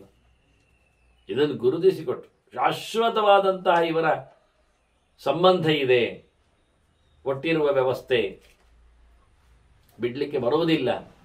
ಮೋಕ್ಷದಲ್ಲಿಯೂ ಅವು ಎಲ್ಲ ಆಯ್ತಲ್ಲ, ಇನ್ನು ಹೋಗುವ ಇಲ್ಲಪ್ಪ. ಆದ್ರಿಂದ ಜೀವನಿಗೆ ದೇವರನ್ನು ಬಿಟ್ಟು ಬೇರೆ ಆಶ್ರಯವೇ ಇಲ್ಲ. ಆಶ್ರಯೋ ನಾಸ್ತಿ ಸತ್ವಸ್ಯ ಕ್ಷೇತ್ರಜ್ಞಸ್ಯ ವಿನ. ಆ ಲೆಕ್ಕದಲ್ಲಿ ಕ್ಷೇತ್ರಜ್ಞಸ್ಯ ಕಷ್ಟ. ಪರಮಾತ್ಮನಿಗೆ ಯಾರೂ ಆಶ್ರಯ ಇಲ್ಲ. ಆದರೆ ಪರಮಾತ್ಮನನ್ನು ಬಿಟ್ಟರೆ ಜೀವನಿಗೆ ಬೇರೆ ಆಶ್ರಯವೇ ಇಲ್ಲ, ಗತಿಯೇ. ಅದರ ಪ್ರತಿಬಿಂಬಭೂತನಾಗಿರತಕ್ಕಂಥ ಜೀವನಿಗೆ ಭಗವಂತನೇ ಪರಮಾಶ್ರಯನಾಗಿದ್ದಾನೆ, ಪರಮಾಧಾರನಿದ್ದಾನೆ ಮುಖ್ಯವಾಗಿ. ಅದರಿಂದ ಭಗವಂತನ ಕಿಂಸಿದಾಸೀತ್ ಅಧಿಷ್ಠಾನಂ ಆನಮ್ಮಣಂ ಎಲ್ಲ ಶ್ರುತಿ ಪ್ರಶ್ನಿಸಿಕೊಳ್ತದೆ. ಯಾರಪ್ಪ ಇದ್ರು ದೇವರಿಗೆ ಇರ್ಲಿಕ್ಕೆ ಆಸರೆಗೆ? ಹಾಗಾದ ಆಸರೆಯನ್ನೇ ನಾವು ದೊಡ್ಡ ಸಂಗತಿ ಹೇಳ್ಬೋದಲ್ಲ, ದೇವರಿಗೆ ಆಸರೆ ಕೊಟ್ಟಂತಕ್ಕೆ. ಯಾರಪ್ಪ ದೇವರಿಗೆ ಬರ್ಲಿಕ್ಕೆ ಮಾಡಿದ? ಅವನಪ್ಪನೋ ಇನ್ನೊಬ್ಬನ ಇದ್ದ, ಅವನನ್ನೇ ನಾವು ದೇವರಂತೆ ಹೇಳುವ ಅಂತ ಯಾರಿರ್ಲಿ. ಸ್ವಯಮಹಿಮನೆ ಪ್ರತಿಷ್ಠಿತ ಭಗವಂತ ತಾನೇ ತಾನಾಗಿ ಇದ್ದವನು ಅಂತ. ಇನ್ಯಾರ ತಮ್ಮ ದೇವಮಾತ್ಮ ಬುದ್ಧಿ ಪ್ರಕಾಶಂ, ಯಾರಿಂದಲೂ ಸಹ ಏನನ್ನು ಸಹ ಪಡೆಯದವನು ಪರಮಸ್ವತಂತ್ರನಾದವನು ಭಗವಂತನು. ಸತ್ವಮನಸ್ತು ಸೃಜತಿನ ಗುಣಾನ್ಮಯಿ ಕದಾಚ. ಈ ಜೀವ ತನ್ನ ಮನಸ್ಸನ್ನು ಗಟ್ಟಿ ಮಾಡಿಕೊಂಡು ಅವನು ಈ ಪ್ರಾಪಂಚಿಕವಾದ ಶಬ್ದಸ್ಪರ್ಶ ರೂಪರಸಗಳನ್ನೇ ಸೃಷ್ಟಿ ಮಾಡಿಸ್ಲಿಕ್ಕೆ ಆಗದವನು, ಸೃಷ್ಟಿ ಮಾಡಿಕೊಳ್ಳದವನು. ಈ ಪಂಚಭೂತ ವಿಕಾರಗಳಲ್ಲಿರತಕ್ಕಂಥ ತನ್ಮಾತ್ರೆಗಳ ವಿಷಯಗಳ ಜೊತೆಯಲ್ಲಿ ಸೋಲುವವನಿವನು. ಆದ್ರಿಂದ ಅದನ್ನೆಲ್ಲ ಕಂಟ್ರೋಲ್ ಮಾಡಿದರೆ ರಶ್ಮೀನ್ ತೇಷಾಂಸ ಮನಸ ಯದಾ ಸಮ್ಯಕ್ ನಿಯಚ್ಚತ್. ರಶ್ಮೀನ್ ಕಣ್ಣು ಓಡುತ್ತದೆ, ಕಿವಿ ಹಾರುತ್ತದೆ, ಮೂಗು ಕುಣಿತದೆ, ನಾಲಿಗೆ ಹೊರಬರ್ತದೆ, ಚರ್ಮೇಂದ್ರಿಯ ತಯಾರಾಗ್ತದೆ. ಎಲ್ಲ ಇಂದ್ರಿಯಗಳು ತಮಗೆ ಬೇಕಾದ ಭೋಗಗಳೆಡೆಗೆ ಪ್ರಿಯವಾದದ್ದನ್ನು ಅಂತ ಹೇಳಿ ಎಳೆಯಲು ಓಡ್ತದೆ. ಇದು ಒಂದು ರೀತಿಯ ಸ್ನೇಹ ಪಾಶ, ಪ್ರೀತಿ, ಪ್ರಿಯವಾಗಿದೆ ಅಂತ ಹೇಳಿಕೊಳ್ಳುವ ನೆಲೆಯಲ್ಲಿ ಇಂದ್ರಿಯಗಳು ಹಾಕಿಕೊಂಡಿರತಕ್ಕಂಥ ಸಂಸ್ಪರ್ಶ. ಇದನ್ನು ಕತ್ತರಿಸಿಕೊಂಡರೆ, ಈ ಸಂಬಂಧವನ್ನು ಕಳಚಿಕೊಂಡರೆ ಮನಸ್ಸು ಖಂಡಿತವಾಗಿಯೂ ಭಗವದೆಡೆಗೆ ಹೋಗ್ತದೆ. ಇಂದ್ರಿಯಗಳೆಲ್ಲ ಹೊರಗೆ ಓಡಿ ಪ್ರಪಂಚವನ್ನಷ್ಟೇ ಬಾಚಿಕೊಳ್ಳುತ್ತದೆ. ಪ್ರಪಂಚವನ್ನು ತಂದಿರತಕ್ಕ ರೂವಾರಿಯಾದ ಭಗವಂತನನ್ನು ಮಾತಾಡಿಸುವುದಿಲ್ಲ. ಪರಾಂಚಿಕಾನಿ ವ್ಯತರಣ ಸ್ವಯಂಭೂ ಅಂತ ಬ್ರಹ್ಮದೇವ ಸೃಷ್ಟಿಯಲ್ಲಿ ಎಲ್ಲ ಇಂದ್ರಿಯಗಳನ್ನು ಹೊರಗಿಟ್ಟ. ಆದ್ರಿಂದ ಹೊರಗೆ ಹುಡುಕ್ತಾ ಇದ್ದಾವೆ, ಹೊರಗೆ ಹೋಗ್ತಾ ಇದ್ದಾವೆ, ಹೊರಗೆ ಅನುಭವಿಸ್ತಾ ಇದ್ದಾವೆ, ಹೊರಗೆ ಭೋಗವನ್ನು ಪಡೆದು ಕೊಬುತ್ತಾ ಇದ್ದಾವೆ. ಹೊರತು ಒಳಗಿನ ಭಗವಂತನನ್ನು ನೋಡಿಕೊಂಡು ಎಚ್ಚರವನ್ನು, ದೀಪವನ್ನು ಕಾಣಲಿಲ್ಲ. ಹೊರಗೆ ಮಬ್ಬು, ಒಳಗೆ ಬೆಳಕು ಆಗಲಿಲ್ಲ. ಆದ್ರಿಂದ ತದಾ ಪ್ರಕಾಶತೆ ಹ್ಯಾತ್ಮ ಘಟೇ ದೀಪ ಜ್ವಲನಿಮ. ಹೊರಗಿದ್ದನ್ನೆಲ್ಲ ಕತ್ತರಿಸಿಕೊಂಡು ಬಂದರೆ ತಟ್ಟೆಯಲ್ಲಿ ದೀಪ ಕಾಣುವಂತೆ, ಉರಿಯುವಂತೆ, ಹೃದಯದಲ್ಲಿ ಭಕ್ತಿಯ ಸ್ನೇಹದಲ್ಲಿ ಭಗವಜ್ಯೋತಿ ಅದರ ದರ್ಶನ, ಚಿಂತನೆ, ಪ್ರಕಾಶ, ಬೆಳಕು, ವೃದ್ಧಿ ಆಗಲಿಕ್ಕೆ ಉಂಟು ಅಂತ. ತ್ಯಕ್ತ್ವಾ ಯಹ ಪ್ರಾಕೃತಂ ಕರ್ಮ ನಿತ್ಯಂ ಆತ್ಮರತಿ ಮುನಿ. ಹೊರಗಿನ ಪ್ರಾಪಂಚಿಕ ಕೆಲಸಗಳನ್ನು ಯಾರು ಬಿಡುತ್ತಾನೆ, ತನ್ನ ದೈಹಿಕವಾದ ಭೋಗಭಾಗ್ಯಗಳಿಗೋಸ್ಕರ ಯಾರು ಕೆಲಸಗಳನ್ನು ತೊರಿತಾನೆ, ಯಾರು ನೈಮಿತ್ತಿಕವಾಗಿ ಆಗಲಿ ಅಥವಾ ಕಾಮ್ಯವನ್ನಾಗಲಿ ಕರ್ಮವನ್ನು ಬದಿಗೆ ಹಾಕ್ತಾನೆ, ಬದುಕಲೋಸುಗ ಮಾಡಲಿಕ್ಕೆ ಇದೇ ಹೇಳಿಕೊಳ್ಳುವ ನಿತ್ಯ ಕರ್ಮಗಳೆಡೆ ಮಾತ್ರ ತನ್ನನ್ನು ತೊಡಗಿಸಿಕೊಂಡು ಅದರ ಫಲವನ್ನು ಭಗವಂತನೇ ಯಾರು ಸಮರ್ಪಿಸಿಕೊಳ್ಳುತ್ತಾನೆ, ಅದರ ಮೇಲೆ ಬಿದ್ದುಕೊಂಡು ಆತುಕೊಂಡು ಅಯ್ಯೋ ಅಂತ ಹೇಳಿಕೊಂಡು ಮಾಡಿಕೊಳ್ಳದೆ ಕರ್ಮವನ್ನು ನಿರ್ಲಿಪ್ತನಾಗಿ ಯಾರು ನಡೆಸ್ತಾನೆ, ಪರಮಾತ್ಮನಲ್ಲೇ ಯಾರು ಆಸಕ್ತನಾಗಿ ದೇಹ ಧರ್ಮಗಳೆಡೆಗೆ ತನ್ನನ್ನು ಯಾರು ಎಳ್ಕೊಳ್ಳುವುದಿಲ್ಲ, ಯಾರು ಸಹಜವಾಗಿ ಭಗವಂತನಲ್ಲಿ ಮಾತಾಡ್ತಾ ಲೋಕದ ಜನರಲ್ಲಿ ತನ್ನ ವ್ಯವಹಾರವನ್ನೇ ಕಳೆದುಕೊಂಡಿರ್ತಾನೆ, ಅವನು ನಿಜವಾಗಿಯೂ ಸರ್ವಭೂತಾತ್ಮಭೂಹು ಇಡೀ ಜಗತ್ತಿಗೆ ಸ್ವಾಮಿಯಾಗಿರತಕ್ಕ ಭಗವಂತನಲ್ಲಿ ಮಾತ್ರ ನೆಲೆಸಿಕೊಂಡ ವ್ಯಕ್ತಿ ಆಗ್ತಾನೆ. ತಸ್ಮಾತ್ ಸಹ ಗಚ್ಚೇತ್ ಉತ್ತಮಾಗತಿ. ಆದ್ದರಿಂದಲೇ ಅವನು ಅತ್ಯಂತ ಉತ್ತಮವಾದ ತಮಸ್ಸನ್ನು ದಾಟುವ ರಜಸ್ಸನ್ನು ಬಿಟ್ಟಿರುವ ಉತ್ತಮವಾದ ಭಗವಂತನ ಸಾಮ್ರಾಜ್ಯವನ್ನು ಪಡೆಯಲಿಕ್ಕೆ ಸಾಧ್ಯ ಇತ್ತು. ಕರ್ಮವನ್ನು ಲೇಪ ಇಲ್ಲದೆ ಮಾಡಿಕೊಳ್ಳಲಿಕ್ಕೆ ಉಂಟು ನಿತ್ಯ ಕರ್ಮಗಳಲ್ಲಿ. ಯಥಾವಾರಿಚರ ಪಕ್ಷಿ ಸಲಿಲೇನ ನಲಿಪ್ಯತೆ. ನೀರಿನಲ್ಲಿ ಸಂಚಾರ ಮಾಡತಕ್ಕಂತಹ ಪ್ರಾಣಿಗಳಿಗೆ ಪಕ್ಷಿಗಳಿಗೆ ನೀರು ಅಂಟಿಕೊಳ್ಳುತ್ತದೆ ಮೈಗೆ, ಹೇಗೆ ಇಲ್ಲವೋ ಹಾಗೆ ಮನುಷ್ಯರು ಸಹ ಈ ಕರ್ಮ ಪ್ರಪಂಚದಲ್ಲಿ ಇದ್ದುಕೊಂಡು ಅಂಟಿಸಿಕೊಳ್ಳದಂತೆ ಬರಬೇಕು. ಏವಮೇವ ಕೃತಪ್ರಜ್ಞ ಭೂತೇಶು ಪರಿವರ್ತ. ಭಗವಂತನ ಎಚ್ಚರ ಪಡೆದವನು ಈ ನೆಲದಲ್ಲಿ ಮತ್ತೆ ಮತ್ತೆ ಹುಟ್ಟಿ ಬರ್ತಾನೆ, ಕ್ರಿಯಾಶೀಲನಾಗ್ತಾನೆ. ಅದರ ಯಾವುದೇ ರೀತಿಯಾದ ಪಾಪಕ್ಕೆ ಆತ ಲಿಪ್ತನಾಗುವುದಿಲ್ಲ. ಹೀಗಾಗಬೇಕು. ಏವಂ ಸ್ವಭಾವಂ ಏವೈತತ್. ನಿರ್ಲಿಪ್ತವಾದ ಸ್ವಭಾವ, ಅಂಟಿಕೊಳ್ಳದ ಬಗೆ, ಅದು ಜೀವನದಲ್ಲಿ ಇರುವಂಥದ್ದು ಧರ್ಮ. ಅದನ್ನು ದೇಹದಿಂದಾಗಿ ಆತ ಅಂಟಿಸಿಕೊಂಡಿದ್ದರೆ ಅದನ್ನು ಡಿಟ್ಯಾಚ್ಮೆಂಟ್ ಅಂತ ಬಿಟ್ಟುಕೊಂಡಾಗ ಸ್ವಬುದ್ಧ್ಯಾ ವಿಹರೆನ್ನರ, ಕೇವಲ ಪರಮಾತ್ಮನ ಮೇಲಿನ ಚಿಂತನೆಯಲ್ಲಿ ಆತ ಕೈಂಕರ್ಯಗಳನ್ನು ನಡೆಸ್ತಾ ಬಂದರೆ ಅಶೋಚನ ಪ್ರದರ್ಶನಶ್ಚ. ಅತ್ತ ಮೊದಲೇ ಹೇಳಿದ್ರು ದುಃಖ ಸ್ಪರ್ಶ ಅಂತ ಹೇಳಿ ರಜೋಗುಣ ಅಂತ. ರಾಜಸವಾದ ಭಾವದೆಡೆಗೆ ದುಃಖವಾದ ನೆಲೆಗೆ ಆದ ಬಿದ್ದುಕೊಳ್ಳದೆ ಅಪ್ರದರ್ಶನಶ್ಚ. ಸುಖ ಸ್ಪರ್ಶ ಸತ್ವಗುಣ ಅಂತ ಹೇಳಿದ್ರು ಭೀಷ್ಮ. ಹಾಗಾಗಿ ಸುಖಕ್ಕೂ ಆಲದೆ ದುಃಖಕ್ಕೂ ಸೋಲದೆ ಆ ನೆಲೆಯಲ್ಲಿ ಆದ ನಿಂತರೆ ಚರೇದ್ ವಿಗತ ಮತ್ಸರಃ, ಯಾವುದರ ಮೇಲೆಯೂ ಯಾವುದೇ ರೀತಿಯಾದ ಮಾತ್ಸರ್ಯಕ್ಕೆ ಒಳಗಾಗದೆ, ಅಪ್ರೀತಿ ಮತ್ತು ದೋಷವನಾಯ ರೀತಿ ಮತ್ಸರ ಇರಿತ ಅಂತ ಯಾವುದೂ ನನಗೆ ಇಷ್ಟ ಆಗ್ತಾ ಇಲ್ಲ ಅಂತ ಹೇಳಿಕೊಂಡು ಅದರ ಮೇಲೆ ಅವನು ಬಲಾತ್ಕಾರಕ್ಕೋ ಅಥವಾ ಇನ್ನಿತರ ಭಾವನೆಗಳಿಗೂ ಬಿದ್ದುಕೊಳ್ಳದೆ ಎಲ್ಲವೂ ಭಗವದಧೀನ, ನನಗಾಗಿ ಅಲ್ಲ ಎನ್ನುವ ನೆಲೆಯಲ್ಲಿ ಎಲ್ಲವನ್ನು ತೊರೆದಾಗ ಆತ ಖಂಡಿತವಾಗಿಯೂ ಭಗವಂತನೆಡೆ ಅಂದರೆ ಭಗವಂತನ ಬಗ್ಗೆ ಕೃತಪ್ರಜ್ಞನಾಗುವುದು, ಪರಮಾತ್ಮನ ಪರಿಪೂರ್ಣವಾದ ಎಚ್ಚರವನ್ನು ಪಡೆದು ಆತನನ್ನು ಸಂಪಾದನೆ ಮಾಡುವ ರೀತಿ ಹೇಗೆ ಅಂತ ಇನ್ನೂ ಕೆಲವು ಮಾತುಗಳಿಂದ ಭೀಷ್ಮರು ಭಗವದೆಚ್ಚರ ಸಂಪಾದನೆ ಮಾಡತಕ್ಕಂಥ ವಿಧಾನಗಳೆಡೆಗೆ ಈ ಗುಣಾತೀತನಾಗುವ ಚಿಂತನೆಯನ್ನು ಮುಂದುವರಿಸ್ತಾರೆ. ಅದನ್ನು ಮತ್ತೆ ಭೀಷ್ಮರ ಆ ಚಿಂತನೆಯನ್ನು ಧರ್ಮರಾಜ ಕೇಳಿದ ಬಗೆಯನ್ನು ನಾವು ಪರಿಗಿಸುವ ವಂದನೆಗಳೊಂದಿಗೆ ಶ್ರೀಕೃಷ್ಣ ನಾರಾಯಣ ನಾರಾಯಣ.